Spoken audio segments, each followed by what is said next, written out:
Yaut, Ab Kilusunugwa. Hello, I'm called Ab. Today I wanted to talk about what I call the xa'isla perspective in language. So I have a Word document prepared here, so I'll walk you through it.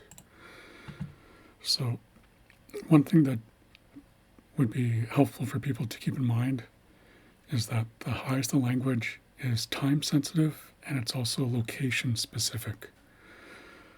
So, for example, in English, you could just say, "This is a pencil," and that's all you'd have to say. But in xa'isla, there's other things to consider.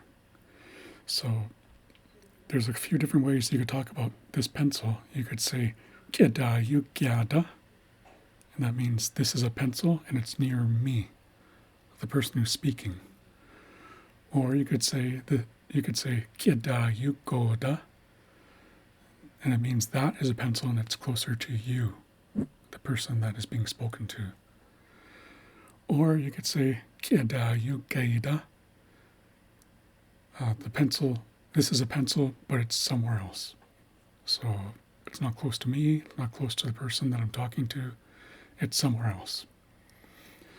So either way, whichever way you put it, you're adding information about the location of the pencil. And this is something you don't have to do in English. You can just say, "This is a pencil," and that's it.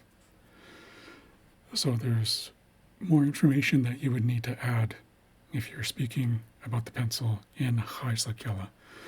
So something that's very helpful is to visualize your environment when you're speaking xa'isla. So think about where you are, the person that's speaking. Think about where the object is. Think about where the person is that you're speaking to. Think about where they are in relation to you and to the object that you're speaking about. So if the pencil is closer to you, the person who's speaking, then you say "Keda yu gyada." If the person is closer to the person, or the pencil is closer to the person you're speaking to, you would say "Keda yu goda." It's closer to you, the person I'm speaking to. Or if the pencil is somewhere else, then you would say "Keda yu gaida." So that would mean it's not near me, it's not near you, it's somewhere else. Maybe there's another person in the room and they have it, and they're not close to either of us. So that's something that is very helpful to think about when you're speaking xa'isla. Another thing you can do is imagine 3 people. So imagine you, imagine someone near you. That's what I meant to type here, so I'll fix that really quickly. So imagine someone near you, so someone else, and another person who is somewhere else. And this is all happening at the same time. And this is how I construct sentences in xa'isla. I don't think about English. What I do is I think of the xa'isla words that I would need to use, and I put them together according to xa'isla grammar. So basically, "Kedayu" is the object of the sentence, and then "gyada" gives a location, or "gaida" also gives location, "goda" also gives location, but that location varies depending on where the object is and where the person is that you're speaking to. So that's something that I'm always doing when I'm creating new sentences in xa'isla. I'm thinking of 3 people. I'm thinking of me, I'm thinking of someone else that's nearby, and I'm thinking of another person who's away. They might be in the same room further away, they might be in the same building, in a different room. They might be in a different town, but the location of that person is known at the time. So that's something that is going through my mind when I'm creating sentences in xa'isla. So when you're speaking xa'isla, what you say has to match the current situation. So if I'm holding the pencil, it's close to me, so I say "Keda yu gyada."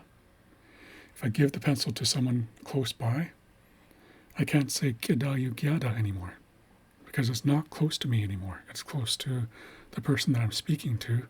So then I would say kidayu goda. So I'd be saying that's a pencil and it's close to you. If that person gives the pencil to someone else, say they walk across the room and give the pencil to another person, then I can't say kidayu goda anymore because it's not close to the person that I was speaking to originally. Now someone else has it.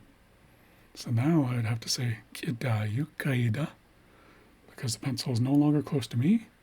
It's no longer close to the person that I was originally talking to. Somebody else has it. So that's how that works, and it is really helpful to think in those terms. And you can think of all this as 3-point perspective. So there's you, there's another person, and another person. So that's 3 people, that's 3-point perspective. And in terms of location, you think of here near me, there near you, there away. So again, 3 points. So in order to really understand how the xa'isla language works, this is something you kind of need to do. You have to think about language differently. So a lot of us are used to the way English works, where you can just say this is a pencil, and you don't really need to say anything else. That's not the way the xa'isla language works. So hopefully that is helpful for people. Maybe you can start thinking about language differently. And I think that will be a big help for you in understanding the language and being able to learn it. So that's it for today. Until next time, remember that learning is its own reward. Exquiguelas.